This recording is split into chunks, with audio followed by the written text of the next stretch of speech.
Good afternoon, dear students. Beta, today we will start our first chapter, which is history of computers. It means that इस chapter में हम computer के इतिहास के बारे में पढ़ेंगे. ओके कि पहले के जो टाइम था उस टाइम पे कौन कौन सी कंप्यूटिंग डिवाइसेस का यूज़ किया जाता था कैलकुलेशंस करने के लिए, नंबर्स को ऐड करने के लिए, मल्टीप्लाई करने के लिए, डिवाइड करने के लिए एंड सब्ट्रैक्ट करने के लिए पहले के समय में कौन कौन सी डिवाइसेस का यूज़ किया जाता था. Then generations of computers, computer की भी अलग अलग जनरेशंस आपके लिए आई तो उनके बारे में डिस्कस किया जाएगा. कैरेक्टरिस्टिक्स ऑफ कंप्यूटर, कंप्यूटर के क्या गुण होते हैं. कैरेक्टरिस्टिक्स मीन्स होता है गुण या विशेषताएं. ओके तो जो कंप्यूटर की क्या क्या विशेषताएं होती हैं उनके बारे में डिस्कस करेंगे. Then limitations of computers, computer की भी कुछ सीमाएं होती हैं कि इस दायरे में वो वर्क कर सकता है. ओके तो इन सभी टॉपिक्स के बारे में हम इस चैप्टर में हम डिस्कस करेंगे. तो सबसे पहले हम स्टार्ट करते हैं हिस्ट्री ऑफ कंप्यूटर्स. आपको पता है कि कंप्यूटर एक दिन में तो बना नहीं है. ओके इसको बनाने में या फिर किसी एक व्यक्ति ने तो इसको बनाया नहीं है. ओके कंप्यूटर को बनाने में कई साल लग गए. ओके और कई लोगों ने इसको बनाने में हेल्प की. गेटिंग तो हम ऐसा बोल सकते हैं कि कंप्यूटर को कई लोगों ने बनाने में हेल्प की. ओके और किसी एक व्यक्ति का इसमें एफर्ट नहीं रहा. इसको बनाने में कई लोगों ने हेल्प की है और कई सालों में बना है. ये एक दिन में नहीं बन गया है. ओके तो कंप्यूटर क्या है, हमारे कई सालों के मेहनत का फल है. ओके सो पहले जो टाइम था, पुराने समय में कौन कौन सी कैलकुलेटिंग डिवाइसेस का यूज़ होता था उसके बारे में हम डिस्कस करेंगे. ओके तो जैसा कि आपको पता है कि पहले भी जो पुराने समय में क्या होता था कि कैलकुलेशंस किए जाते थे, कई लाखों करोड़ों की गणनाएं की जाती थीं. ओके नंबर्स को ऐड करना पड़ता था, मल्टीप्लाई करना पड़ता था, डिवाइड करना पड़ता था. ओके सब्ट्रैक्ट करना पड़ता था.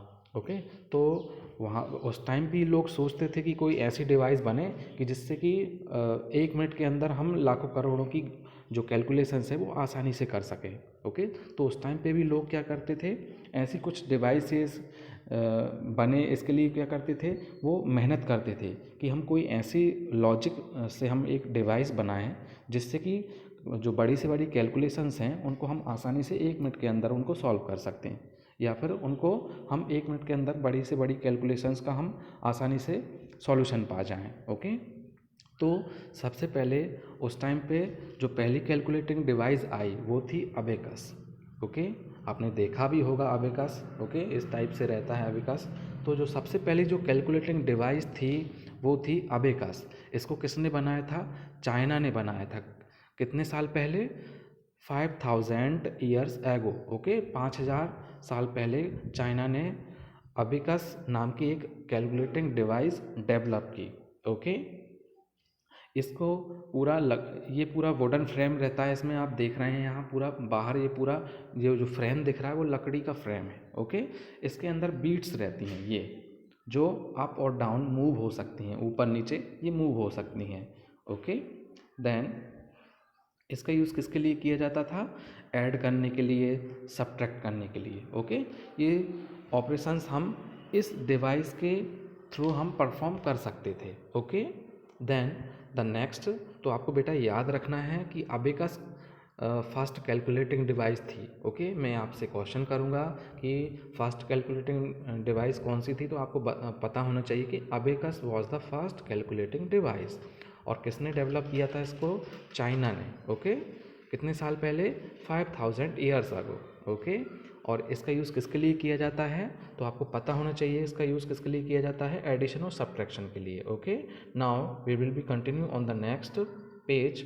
on the next page we will discuss about the next calculating device which is Napier's bones. okay जो नेक्स्ट कैलकुलेटिंग जो डिवाइस थी वो थी नेपियर्स बोन्स. ओके इसको किसने इन्वेंट किया था, इसको नेपियर्स बोन्स को जॉन नेपियर ने. कब किया था, 1617 में. ओके इसमें आपको दिख रहा होगा ये, I will show you. Okay इसमें आपको ये यहाँ पर आपको रॉड दिख रही हैं ये, ओके, जिस पर नंबर्स भी हैं, आप देख सकते हैं यहाँ पर नंबर्स लिखे हुए हैं ये, ओके, 0 1 2 3 4 5। तो ये जो हर रॉड है उस पर कुछ नंबर्स राइट रहते हैं इस पर, ओके। तो इसमें क्या किया जाता है कि हर रॉड पे नंबर्स मार्क किए रहते हैं, और इस डिवाइस का यूज़ किसके लिए किया गया? एडिशन एंड सब्ट्रैक्शन के लिए, ओके। एडिशन सब्ट्रैक्शन के लिए तो इसका यूज़ किया ही गया, और ये क्या करती थी, एडिशन सब्ट्रैक्शन के साथ में आपके मल्टीप्लिकेशन और डिवीज़न ये ऑपरेशंस भी परफॉर्म करती थी ये वाली डिवाइस, ओके। इसको क्या नेम दिया गया? नेपियर्स बोन्स, क्योंकि ये किसने इन्वेंट की थी? जॉन नेपियर ने, इसलिए उनके नेम पर इसका नेम रखा गया, Napier's bones model, okay. Then next calculating device was Pascaline. जो पास्कलिन कैलकुलेटिंग डिवाइस थी उसको फर्स्ट कैलकुलेटर के नाम से जाना जाता है, okay. This was the first calculator, और इसको जैसे कि इसका नाम ही है पास्कलिन, तो इसको किसने डेवलप किया? ब्लेज पास्कल ने। इसका नेम भी इसके इन्वेंटर के नेम पे रखा गया, ओके। 1642 में इसको डेवलप किया गया, किसके द्वारा? ब्लेज पास्कल के द्वारा। और इसको भी ध्यान में रखना है आपको, Pascaline was the first calculator, okay. ये पहला कैलकुलेटर था, ओके। इसमें आप देख सकते हैं रेक्टेंगुलर बॉक्स टाइप का ये रहता है, ओके, जिसमें आपको दिख रहे होंगे ये व्हील्स दिख रहे होंगे, ये व्हील्स घूमते हैं, ओके, मूव होते हैं, या फिर किसी किसी में 6 व्हील्स रहते हैं, आपको इसमें 6 व्हील्स हैं, 1 2 3 4 5 6, इसमें 6 व्हील्स हैं जो मूव होते हैं। किसी किसी में 8 रहते हैं और किसी किसी में 10 भी रहते हैं। इसका यूज़ किसके लिए किया गया? Addition and subtraction. ये सिर्फ 2 ही ऑपरेशन परफॉर्म करती थी। जैसे कि नेपियर्स जो बोन्स मॉडल है वो कितने ऑपरेशंस परफॉर्म करता था? 4 ऑपरेशंस। कौन कौन से? Addition, subtraction, multiplication and division. But जो पास्कलिन जो कैलकुलेटर था वो सिर्फ 2 ही ऑपरेशन परफॉर्म करता था, एडिशन एंड सब्ट्रैक्शन, ओके। तो आपको ध्यान में रखना है, ये चीज़ मैं पूछूंगा। Then the next calculating device was step reckoner, okay. This was the ये जो स्टेप रेकोनर ये डिवाइस थी, ये क्या थी? पास्कलिन को ही मॉडिफाइड किया गया। पास्कलिन जो कैलकुलेटर था उसी में ही कुछ सुधार किया गया। और ये किसने किया? ये इसको मॉडिफाई किसने किया? गॉटफ्रेड डब्ल्यू लेबनीज इन 1671 में, ओके। किसने किया इसको मॉडिफाई किसने किया? गॉटफ्रेड डब्ल्यू लेबनीज, ओके। आप देख सकते हैं ये डिवाइस, ओके। स्टेप्ड रेकोनर, ये भी एक कैलकुलेटिंग डिवाइस थी, ओके।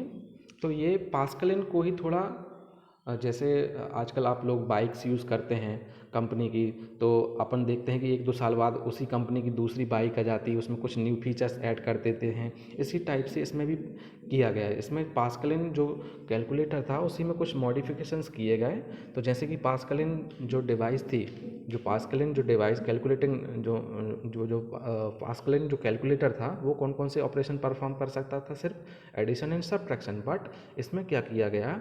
जो स्टेप रेकोनर है इसी को इसने पास्कलिन को ही मॉडिफाई किया और उसमें 4 ऑपरेशंस परफॉर्म करा दिए। इट मीन्स दैट जो स्टेप रेकोनर है वो स्टेप रेकोनर जो डिवाइस है वो कौन कौन से ऑपरेशन परफॉर्म कर सकती थी? Addition, subtraction, multiplication and division, ये 4 ऑपरेशंस ये परफॉर्म कर सकती थी, okay. Then we will discuss about the difference engine. In 1822 में चार्ल्स बेबेज ने एक मैकेनिकल कैलकुलेटिंग इंजन डिज़ाइन किया, ओके, जो कि फर्स्ट मैकेनिकल कैलकुलेटिंग इंजन था जिसको बोला गया डिफरेंस इंजन, ओके। मैं फिर से रिपीट कर रहा हूँ कि चार्ल्स बेबेज ने 1822 में first mechanical calculating engine designed किया जिसको बोला गया डिफरेंस इंजन। इसका यूज़ क्या था? ये कॉम्प्लेक्स कैलकुलेशंस परफॉर्म कर सकता था। जो बड़े बड़े बहुत ही कॉम्प्लेक्स मीन्स होता है बहुत ही कठिन, बहुत ही जटिल, ओके। जो बहुत ही जो कठिन कैलकुलेशंस थे वो ये परफॉर्म कर सकता था, उनको आसानी से ये सॉल्व कर सकता था, ओके। तो जो डिफरेंस इंजन था उसका यही यूज़ है। देन 1837 में क्या हुआ कि चार्ल्स बेबेज ने एक फर्स्ट मैकेनिकल कंप्यूटर बनाया, ओके, जिसको नाम दिया गया क्या, एनालिटिकल इंजन। ओके, जो मॉडर्न कंप्यूटर का आधार बना, जो आजकल हम लोग कंप्यूटर्स यूज़ कर रहे हैं, वो इसी जो एनालिटिकल इंजन है इसी का ही मॉडिफाइड वर्जन है। कहने का मतलब उसी को ही, जो एनालिटिकल इंजन है उसी को ही सुधार करके आज हम लोग ये मॉडर्न कंप्यूटर यूज़ कर रहे हैं। ये कहने का मतलब ये है मेरा कि जो एनालिटिकल इंजन है आज जो हम कंप्यूटर्स यूज़ कर रहे हैं उनका आधार है, इसी से सुधार करके ये बनाए गए हैं। ओके, जो एनालिटिकल इंजन था वो कौन कौन से ऑपरेशन परफॉर्म कर सकता था, एडिशन, सब्ट्रैक्शन, मल्टीप्लिकेशन, डिवीज़न, इन चारों ऑपरेशंस को हम अर्थमेटिकल ऑपरेशंस भी बोल सकते हैं। ओके, यदि मैं अर्थमेटिकल ऑपरेशंस बोलूँ तो आप समझ जाना मैं किसकी बात कर रहा हूँ, कौन कौन से ऑपरेशंस की बात कर रहा हूँ, addition, subtraction, multiplication and divisions. Okay, यहाँ तक कि जो एनालिटिकल इंजन था उसमें इनपुट आउटपुट डिवाइसेस का यूज़ किया गया। जैसे आप पुरानी जो कैलकुलेटिंग डिवाइस थी, जैसे जॉन नेपियर्स बॉन्स हुआ, पास्कलिन हुआ, ओके, स्ट्रेप्ड रेकोनर हुआ, अबेकस हुआ, जो पिछले पेज पे मैंने आपको एक्सप्लेन किया था, इन सभी में आउटपुट डिवाइसेस या इनपुट डिवाइसेस थी क्या, नहीं थी ना, क्योंकि आपको जो एनालिटिकल इंजन है इसने आपको इनपुट आउटपुट डिवाइसेस प्रोवाइड की। ओके, बट जो पुरानी कैलकुलेटिंग डिवाइस थी उनमें कोई इनपुट आउटपुट डिवाइसेस नहीं थी। ओके, तो जो एनालिटिकल इंजन है, ओके, उसने क्या किया, इनपुट आउटपुट डिवाइसेस का यूज़ किया। इनपुट डिवाइसेस का यूज़ किसके लिए किया, कंप्यूटर को इनपुट देने के लिए, डाटा देने के लिए। आउटपुट डिवाइसेस का यूज़ किसके लिए किया, कंप्यूटर में जो भी कुछ डाटा पे प्रोसेस हो रही है उसका रिजल्ट हमको कहाँ पर दिखे, स्क्रीन पर दिखे, इसलिए उसने मॉनिटर को as an output device use किया। ओके, तो हम जो भी कुछ रिजल्ट देखते हैं हमारे कंप्यूटर पे वो आउटपुट डिवाइस पे दिखता है ना। आउटपुट डिवाइस क्या है, आपकी मॉनिटर। और भी अदर आउटपुट डिवाइसेस हैं, अकेले मॉनिटर नहीं है। ओके, जैसे प्रिंटर हुआ, ओके, स्पीकर हुआ, प्रोजेक्टर हुआ, ये भी आउटपुट डिवाइसेस हैं। और मेमोरी यूनिट का भी यूज़ किया। एनालिटिकल इंजन जो था उसमें किसका यूज़ किया गया, मेमोरी यूनिट। मेमोरी यूनिट का यूज़ किसके लिए किया गया, आपके डाटा को स्टोर करने के लिए। ओके, और भी सारे कई कंपोनेंट्स थे उनका यूज़ किया गया है। दैट्स वाई, इसलिए जो चार्ल्स बेबेज है उसको फादर ऑफ द कंप्यूटर बोला जाता है। ओके, या फिर जो चार्ल्स बेबेज हैं वो कंप्यूटर के जनक के नाम से जाने जाते हैं। ओके, कंप्यूटर के पिता के नाम के रूप में जाने जाते हैं। कौन, चार्ल्स बेबेज। ये बेटा इंपॉर्टेंट क्वेश्चन है। ओके, तो आपको माइंड में रखना है ये गेटिंग। इसलिए आपने देखा होगा कि एनालिटिकल जो इंजन है वो मॉडर्न कंप्यूटर को ही रिप्रेजेंट करता है, बट जो पुरानी जो कैलकुलेटिंग डिवाइस थी उनमें कोई भी ना तो मेमोरी यूनिट थी स्टोर करने के लिए डाटा, ओके, और ना तो कोई आपको इनपुट डिवाइस थी और ना ही कोई आउटपुट डिवाइस।